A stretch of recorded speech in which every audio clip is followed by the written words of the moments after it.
Hello viewers, welcome back again to another episode. Tiri kutaura nyaya the traditional ways of marriage in Zimbabwe zvinonyanya kuitwa kuchishona. Bevan atitsanangurira panapa achiti iye zvinhu zvandafarira zvikuru. Kana uchasa musikana wauri kuroora chii chaunenge uchitarisa. Havasi vakomana chete vanenge vachitarisa. Imiwo vasikana futi munenge muchitarisa, but kazhinji chandoziva zvangu ndechekuti vasikana vanenge vakaperera zvavo akutoziva kuti aiwa ini ndawana mukomana wangu pano ndakuenda ndakuzonoroorwa ndawanawo munhu wangu anondiroora. I think vakadzi vazhinji kana kuti vasikana vazhinji ndofunga yanenge atori nayo kuti aiwa ini ndawana mukomana wangu anondizondiroora panapa. Saka mukutariswa muya muchizoenda atisanangurira kuti panobviswa chitsidzo chinonobviswa kunana tete tisati taenda kunotaura nyaya yekuroorana panozobviswa roora. Tauti timboyatsonzwisisa kuti ataura nyaya yechitsidzo kuti panobviswa ati munogona kupanana nhumbi dzamunochinjana, ndinoendawo neyangu iye achiuyawo neyake dzatinopa kuna tete vangu inini musikana. Tauti tinzwisise kuti zvinenge zvichirevei kubvisa chitsidzo, ende chitsidzo ichi chinogara kusvika riini china tete zvinozopiwa kwamuri zvaita sei. Thanks Bevan, welcome back again to my channel. Tinokumbira utitsanangurire kuti zvii zvinozoitika pachitsidzo chiya chatinenge ndapanana nemukomana wangu. Okay, it's my pleasure to be here. Thank you so much. Rega nditange ndatsanangura pamataura apa kuti vasikana vazhinji vanoenda kunoroorwa vaine excitement yekuti ndawana munhu anondiroora. It is usually true kuti vanenge vaine excitement, but what is causing their excitement? Vamwe vanenge vaine zvinhu zvavo zviri kumashure zvavakaita, saka vakuda kusetla. Saka akatowana munhu asingazivi kuti iye ndo zvaari anofara nekuti ane munhu wake waawana wekuvhara. Ndo zvimwe zvinofadza maningi. Vamwewo kutongofara kuti ndawana munhu anondiroora zviri genuine. Saka kufara kwacho kwakasangana ipapo. Nekuti pane vamwe vanhu vekuti patakachitaura nyaya yekuti unofanira kutarisa kuti musikana wangu akaita sei. Kune vamwe vanhu anonzwira musikana tsitsi kuti anosiririsa chaizvo, saka ndakutongomuroora. Woroorera munhu kuti anondisiririsa, izvozvo hazvishandi manje. And then kochiita vamwe kuti uchida kumuroora kana usina kunge waziva zvakawanda nezvake, anokuvhara pazvinhu zvakawanda zvokuti anogona kutoti ukaenda kunoona kumusha kwavo unosvika paine mwana ari kutomuti mainini kana kuti mama, iye ari mwana wake. Saka iwe unogona kuvharwa muzvinhu zvakadaro nekuti hapana chinhu chaunenge uri kuziva panguva. Saka at least paunosvikako pane vamwe vanhu vanorasika vanobuda musaga sekutaura kunoita vanhu vechimaimanje, wobva watokutaura kuti ando mai vanhingikava, iwe wakutozoziva manje. Anenge achitoneka mwana kake kari kutomuti mama kana kuti mainini kana achingonyepa kuti hasi mwana wake. Uye in general vakadzi vekuzimbabwe vazhinji havana kusununguka kutaura chokwadi panyaya dzekuti ndine mwana kana ndakambenge ndakaroorwa. KuSouth Africa zvako ndokumwe kwandakaona nekuBotswana ndakambokuenda. Vakadzi veko vanokutaura ndine vana 2 kana ndine vana 3 ndakambenge ndine murume. Vazhinji vekuZimbabwe havadi kutaura, chero anga akamboroorwa kana asina mwana chete kana kuti aine mwana anozwa handi kusununguka kutaura nekuti anotya kusiyiwa nekunzi asazoroorwe. Uye takazoona vamwe vaenda kune dzimwe nyika vakumwa nehwawa nehwawaka, haataure pachena kuti inini hwawa ndinohuda zvangu ndinomwa chaizvo, anenge achitya kuti anosiyiwa. But coming back to nyaya yamabvunza chaiyo, unogona kutoramba kakuti rega ndirege kutaura kuti ndinomwa hwawa, iye munhu ari kukuda wacho achitodawo munhu anomwa. Saka iwe ukangotaura chokwadi chako zvakangonaka, mwanotodawo munhu ane mwana wake kare, zvinhu zvakangonaka ngobuda pachena. Alright, rega tirege kudwela ipapo, rega ndiende pamubvunzo wandabvunzwa kuti okay, saka kuita chitsidzo kunonyatsorevei, kunobatsirei? Kuita chitsidzo kunoratidza kuti I am committed kuti ndinoroora musikana. Because apa normally tiri kutaura nezvemusikana achiri musikana kana mhandara kana musikana asati amboroorwa, ndo vanhu vazhinji vanonyanyaita zvezvitsidzo izvo and so forth. Saka anobva aenda kuna tete, obva vanobvisirana zvitsidzo kuti mwana wanyu ndinomuroora. Vanhu vazhinji vanotamba vamwe pakuroorana varume. Anenge achikupromisa ndokuroora ndozokuroora, iye achiziva kuti haasi kuda kukuroora, ada kukutambisa. Saka chitsidzo now inotoita secovenant yamatowirirana. And it is something that can be used as evidence in a court of law, civil law, kana kuclaima madamages kuti ndakatopanana nhumbi nemunhu but akundirasisa. Saka chinhu chakakosha kuita chitsidzo ichochocho. Saka chitsidzo ichi paunonoroora paya kana tete wemusikana varipo, vanobva vangokudzosera nhumbi dzenyu kana wangopedza kuroora, nekuti wakanga wati ucharoora, saka waroora chidzidzo chako ichi chadzoka. Hapasisina need yekuve nechimwe chidzidzo, nekuti chidzidzo chako chaivo chekuti ucharoora mwana zvino waroora. Ndo zvazvinoita. Aiwa, tinotenda nekurondedzera kwakanaka. Mataura emimi yekuti vakadzi vekuzimbabwe havabudi pachena kuti ndo mamiriro avanenge vakaita, and sio zvamazotaura zveshuwa, because munhu anenge akutya kuti ndikazotaura chokwadi pane mashoko akanyanya kuwanda anenge akutaurwa. Ndinogona kutowirirana nemukomana wangu pamwe ini ndikange ndamuudza, because ndo zvimwe vatinenge takaona kuti unogona kunge wanzi iwewe uchifunga kuti kaintaure chokwadi kuti ndine mwana kana ndakanga ndakamboroorwa kana ndakambofirwa nemurume, because vari kuva mwana vanogona kunge vakafirwa, but pamwe munhu anga akafirwa akasiiwa asina mwana kana kuti akafirwa akasiiwa aine mwana, asi mwana uya ndiye wandinozonogarisa namai. Ndichizoti ndaenda neshamwari yangu iya wandati ndiye wandiri kuenda naye mukomana uyu kunomuratidza kumusha, tinosvika mwana uya uya ariko achinditi inini mama, then ndotongotsanangura kuti no, anonditi mama because ndo zvaakajaira pakafa mama wake, ndototaura kuti vakafa mama wake, ndindakasara ndichimuchengeta, saka anongoona sekuti ndini mama wake, ende murume andozvinzwisisa zvakanyanya. Saka panenge pane fear yekuti iwe ukataura chokwadi, ndo zvinhu zvandakaona chero kuZimbabwe, and even muchechi chaimo munonzi taurai chokwadi, munofanira kutaura zvese, Mwari anogadzirisa zvese, hapana chisingaitike naMwari, saka unofanira kunge uri munhu anenge ari straight. In the church they do that. Vakadzi kana vasikana vanozvitaura. Inini ndakanga ndichimbomwa zvamataura zvokumwa izvi, ndaimwa inini ndaitojamba nepamusoro pejurawo, but once wangomenshena izvozvo kuti ndakambenge ndichimbojamba nepamajurawo ndichibuda ndichienda ndaive nemusikanzwa munhu ari kutaura sezvandinge ndadzidziswa, but once ndangomenshena zvinhu izvozvo hapana munhu anozondiroora. Ndogona kutosvika 30 40 50 years ndingorimo muchechi ndichingonzi sister ndisina kuroorwa because ndakabuda pachena. Saka nyika dzamataura idzi kuti vanhu nyika dzakaita sedzana South Africa nana Botswana, even varume veko, because kuSouth Africa kwana munhu ane mwana wake shuwa haanyari kuti ane mwana, kuti azviratidze kuti ndine mwana wangu, no, havatombonyari zvechokwadi. Kana kuti inini ndakanga ndakamboroorwa, anotokutaura kuti inini ex wangu. Ndo zvimwe vatindotoona. I think ndakatomboona pamwe pano pakanga pari papati here yemukadzi uyuyu, but ex wake akanga atoripo, saka vanenge vasina problem nazvo. But isusu zvimwe zvinhu zvatisingagamuchiri semaZimbabweans kana kuti semashona people, hatigamuchire kana mukadzi anogena achimwa doro. Hazvisi zvinhu zvinogamuchirwa futi. Amene kana zvakuchitigamuchirike zvinezvi pamwe nenyaya yecivilization, pamwe zvakuchigamuchirike zvinezvi, but once iwe wangozivikanwa unonzi unomwa doro iwewe kana kuti wakanga uchimbomwa, nekuti I don't think kuti rinenge risinganyatsoregedzeki nyore doro. Saka kuti uzonzi wakaregera panenge panoti nesei. Saka izvozvo zvakubuda pachena ndoona sekuti ini gona kunge yatoomhosva futi. Saka muchireva kuti alright, kana mukomana uyu mataura chinhu chiri important kuti tarisa munhu wako wauri kuda, kuti uone kuti akaumbika sei, kwaanobva kwakare sei, pamataura nyaya dzekunooroora kwematongo. Zvainzi kuroora kwematongo munenge muchiziva kuti mhuri iyi yakamira sei, yatoda kuti tinoroorera kana kuti yanoda kunoroorwa inini. Nekuti I think it's vice versa. Nyaya dzatiri kutaura, it doesn't mean only kuti izvi zvinoitwa nevakomana chete, even isusu vasikana kana kuti semadzimai tinotofanira kuti titarisewo. And I think muchandibatsira ipapapo kuti mugotaura futi nenyaya yeeducation, because nyaya yeeducation inenge inonetsa futi. Kana musikana nemukomana vakaroorana vane education dzakatisiyanei, zvinenge zviri kupa futi maproblems mumamarriages. Saka ndofunga ndiri kuda kuzokumbira kuti mugozotibatsirawo futi ipapo, mutitsanangurire kuti zvinombofamba sei, but mataura zvakanaka kuti wongorora kunhu kwauri kuenda. Saka ndada kubvunza kuti is there still a room yekuti ndikange ndaenda kumba kuya kwandaenda ndanonzwa kuti sisi vacho vakanga vakamboroorwa kwakati vakabva, ndokuti I think ndo zvimwe zvezvinhu zvinofambirwa kuenda kunoona kwauri kuenda kunoroora kuya, pamunozoenda kunoona kumusha kwemukomana kana kuti kumusha kwemusikana.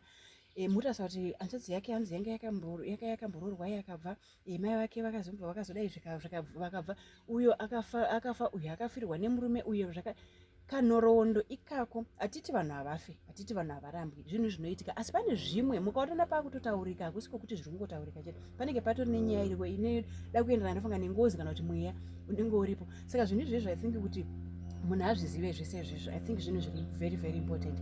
But chimbondibatirewo zvekare apa pamataura apa kuti pamamuri kutaura apa ndati inini hazvisangani here futi nevamwe vekuti like zvinhu izvi nini maonero andiri kuita zvinoda kumboratidza kunge vakadzi vari kutoti dzidzei zvakanyanya, kunodai kunoti okay pamwe zvinogona kuenderana, I don't know, but alright, timbotora izvo kuti education, how does education affect mumarriage? kwati kumusikana nemukomana intellect dzemusikana nemukomana because vamwe vakadzi inini just anenge mention emazita but variko vakadzi vandotoona kuti intellect dzemukadzi uyuyu dzinenge dzakatodarikei murume wacho saka marriage iyoyo inenge ichitonetsa saka zvimwe zviri kutotanga futi vachiri mukomana nemusikana kusanzwisisana kunenge kuripo mumwe musikana anobva atoona kuti no uyu mukomana uyu saka tikange taendesa nhumbi dziya dzatataendesa kuna tete vangu is there still a room yekuti ndinogona kuti ndanoona kuti uku izvi hazvinaumira mushe ndinogona kukwanisa here kundotora futi hembe dziya ndaona kuti hazvichaiti kuti tienderere mberi. Yeah, thank you for that question. Yes, nhumbi unokwanisa kunoti tete zvandakanoona uku plus unenge uinawo muchitotaurirana pano haparurwi munhu mwana wehanzvadzi yangu saka usually munogona kutoti muchibva ikoko kwakutomutaurira kuti wanga watsidza hako kuti unoroora ende ini ndazvipira asi pane zvinhu zvisina kutigutsa ngomudzosera nhumbi yake and pane zvamataura surely tingazotukwa nevanhu asi tati in general vakadzi vekuzimbabwe havabudi pachena zvinhu zvavo hatisi kuti mese vamwewo munobuda pachena uye vamwewo vakubuda pachena nenyaya yecivilization yamataura vanhu vari kutravela vachienda kunyika dzakasiyana siyana mazuva anaya vanonodzidza kuti zviri right kutaura chokwadi. Imwe nyaya inonetsa inyaya yevasikana vanoroorwa vasisina kukwana vasisiri mhandara nyaya idzodzo hadzina matestiro azvingaitwe sezviri kuitwa kumadna asi inyaya dzimwe dzinonetsa zvakare but regai ndirove nyaya iyi panhongo nyaya yamabvunza yekuti nyaya yeeducation inokanganisa zvakadini mumarelationships evanhu. Education chimwe chinhu pa3 zvandambenge ndataura chekuti possibly we need to add 2 more. Level yeeducation yemunhu waungade unofanira kuzvitarisisa zvine simba nekuti haikona kuzoti waroora munhu akaperera grade 7 wakutanga kumusiya uchiti haafungi zvakanaka. Zvakakosha kuti utarise level of education yemusikana kuti ini ndinoda munhu akasvika form 6. Vamwe vanointimidatwa vakangonzwa kuti musikana akasvika form 6 kana kuti ane degree they get intimidated. Saka kuzoti iwo kana waguma form 4 woroora munhu ane degree pane kadisparity kanenge kakungoitika. Munogona kutoroorana mukagara zvakanaka but kazhinji murume anenge achingofila kuti mukadzi ada kuzviita kunge ari pamusoro akangoitawo imwe decision anonzi ada kuita nekuti akadzidza kuti darika saka panogara pane kamwe katension ipapo. Zvinonetsa kuti munhu ane degree abva hanzi ngaaroorane neane degree but zvakakosha kuti tomboti murume akagumira form 4 mukadzi ane degree murume uya ngaazvi-upgrade. Zvakakosha izvozvo kuti azvi-upgrade aitewo something chero akasaita degree but chero akaita diploma kana imwe certificate wo yekuti abve paanga ari apa. Kana mukadzi akaroorwa akaperera form 4 aine 2 subjects dzake oroorwa nemurume ane degree ngaazvi-upgradewo aitewo something. Zvakashata kuti munozoona vakadzi vekuti murume wake akafa anosara akunoita house girl nekuda kwokuti haana zvimwe zvinhu haana imwe skill yaanoziva kana kutanga kufamba nemaraini achitengesa mascones zvinorerutsa futi munhu izvozvo nyangwe iri way yekuhasla but munhu wese anokwanisa kuchingokusvikira but munhu akakwanisa kuti upgrade chikoro chero zvikasakubhadhara mari but kuupgrade chikoro kunobatsira kuti pfungwa dzako dzive sharpened chero mareasonero ako mumba ave sharpened. Saka rimwe dambudziko nderekuti murume ndeaccountant kubasa kwake aswera nemabhuku achiita accounts odzokera kumba mukadzi wake anenge ari pamusha achitaura kuti basa repamba hamumborinzwisisi kuwanda kwaro inopazobuda mbeva ine maraini pamusana yabva yatiza yapinda nepapa endai munoitsvaka kunzi yatiza nguva yatiza makuzeni kuma9 zvino munoti ichiripera inofange iripo. Saka nyaya dzacho idzodzo dzinenge dzakusiyana kana kuti musikana ane degree aroorwa nemunhu garden boy wopamba paanoshanda mugarden boy anenge achita kuti masora ari kumera zvisingaiti nekunaya kwakaita mvura zvinondoisa compost pane mumwe muti uda kudonha mukadzi uya anenge achipishana pfungwa kuti okay mangwana ndiri kuenda kukoti ndiri lawyer ndiri kuda kuti ndinoita kesi yakati yakati ndiri kuda mafacts akati malatin words anenge anoshandise mangwana ndehapi and macases and so forth. Saka izvozvo zvinoita kuti nhaurirano dzenyu mumba dzinetse because mukadzi anotoda contribution yemurume wake chero ari doctor kana ari lawyer kana ari anotomboda kacontribution ngekuti apa unogona kutaura zvakati apa usataura uchidai apa taura uchidai. Saka kana uyu murume ari wekuti ndigarden boy akaroora lawyer manje zvinenge zvaane kamwe kakunetsa kazvinako panyaya yelevel of education ipapo.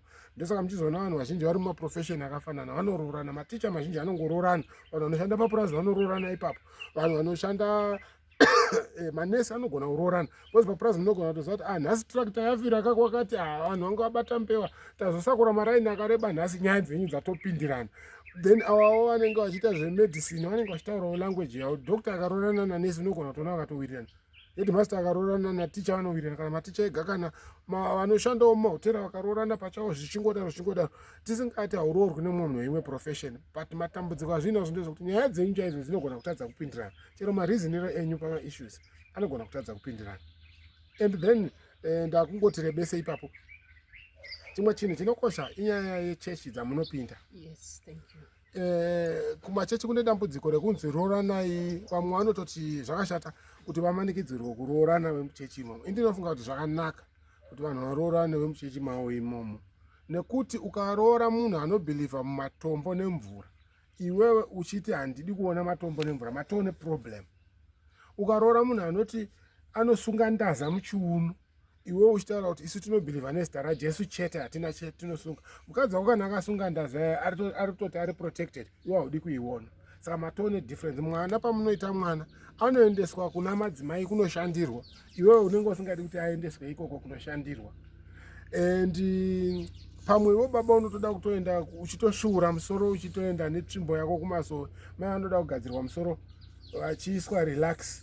Saka ipapo apa munenge matone conflict. Mai vanoda kuiswa makeup, vanoda kuzorawo muromo nekupfekawo jewelry. Saka izvozvo zvinonetsa manje. Iwe wakuti gerwai musoro muite zuda imi mai oti ndoda pemu, ndinoda kurelaxwa, ndinoda kurukwa. Iwe wakutoti hamuteereri.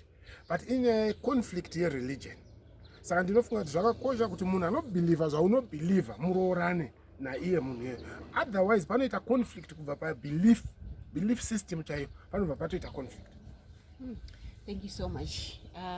Tafara kunzwisisa kuti nyaya yekuti kuroorana vematongo hazvisi kuperera kuti as in nzvimbo chete, but zviri kuita futi nemuchechi, zviri kuita futi nekumabasa, kuti kana mabasa amunoshanda rooranai vanhu vekuti kana muri kubasa kwenyu ikoko munogona kunge muchinzwanana, kana muri kumachechi munenge muchinzwanana. Saka tinotenda sire kuti aiwa tawedzerwa zvinhu zvekuti unofanira kuona kuti munozonzwisisana here nekudhevelopana. Vamwe zvavanotoita hatisi kuti vanhu ngavasaroorane kana pasina chikoro. Vamwe anogona kutoroorwa otodhevelopa, kana angave mukomana anga asina kunge akanyatsonosvika sezvavataura paya vati develop yourself. Mukadzi futi ita izvozvo kuti uzvidhevelope. Izvi zvinobatsira kuti kana ndofunga tinoda kuti tingobata pese kuti panogona kuzonzi murume afa, mukadzi unosara uchita sei, nekuti vakadzi every time, even maissues atiri kutaura, vakadzi tisu tiri pareceiving end every time. Chinhu zvisingaite zvese, zvinorwadza zvese zvinosanganikwa nazvo nevakadzi. Ndiwo wasara nevana, vana vanoda kudya, vanenge vakatarisa iwewe, havazivi, vari kuda kungozoziva kuti baba vafa. Asi kana vada kudya, even baba varipo, kana mukange makambozviona, chero baba varipo, mwana kana ada chikafu, kana ada chingwa, ada drink, kana sweet, mama ndikuda sweet, kuti mama ndikukumbirawo sweet, havawanzoende kunana baba wavo. Saka vana mai vane role yakakura yavanoplaya mumamarriages, mumhuri dzavo. Saka mukadzi ngaadzidze zvidhevelope, uzive kuti iwewe chero murume aripo unokwanisa kuti uite something. Murume anogona kupererwa nebasa, hatisi kutaura nyaya yekunzi murume afa chete. Murume anogona basa rinogona kupera, munongozivawo zvinoitika muupenyu. Basa rikapera munoziva kuti hatichambva taenda pazero, mama vari kushandawo. Saka tineta kuziva kuti aiwa kana tiri kuti tine 100, at least now tine 50 kana kuti tine 60% yatiri kukwanisa kunge tichisurviva nayo. And for sure munokwanisa kuti muchitosurviva, hapachambva paita kutamburwa kuya kwekuti. Saka izvozvo chokwadi, mukadzi nemurume, level of education kana zviri zvaitika, nokuti zvinoitika mukuroorwa kwataurwa kuya kuti mwana anogona kutorwa ane 16 ane 17 anga asati apedza chikoro. Ende izvozvo ndozvimwe zvinhu zviri kutoitika. Vana ava vari kutoroorwa kana kuroora mukomana anenge aine 18 years, mukomana ane 16, kuti vese ndeve same age. Saka chikoro wise tinonyatsonzwisisa kuti 16 17 hapana chavanenge waita. 16 17 18 munhu anogona kunge achipedza O level. Saka hapana kwawati waenda. Saka kana mukange maona kuti ndozvazvaita, aiwa developanai, hazvisinzi zvaperera ipapo. Kuchikoro ngakuendwe. Chero wane mwana wako, kune zvikoro zvinoendwa nevanhu vane vana, kune zvikoro zvinoendwa nevanhu vakuru. Saka haisi excuse yekuti tingati ini ndakazotadza kuita ichi nekuti ndakazenge ndashayirwa mari kana ndakazi aiwa. That's a very bad excuse. But tinozozviona manje panenge paitika something, pakaita situation yaitika, ndopaunozonzwisisa kuti no, zvandanga ndichizvifurira zviya zvakanoti excuse dzandiri kupa dziya vanhu vanogona kunzwisisa, but hazvina zvazvinobatsira. Shinga mudevelopani, imba inomira. Thank you so much. Be with us in our next episode. Thank you.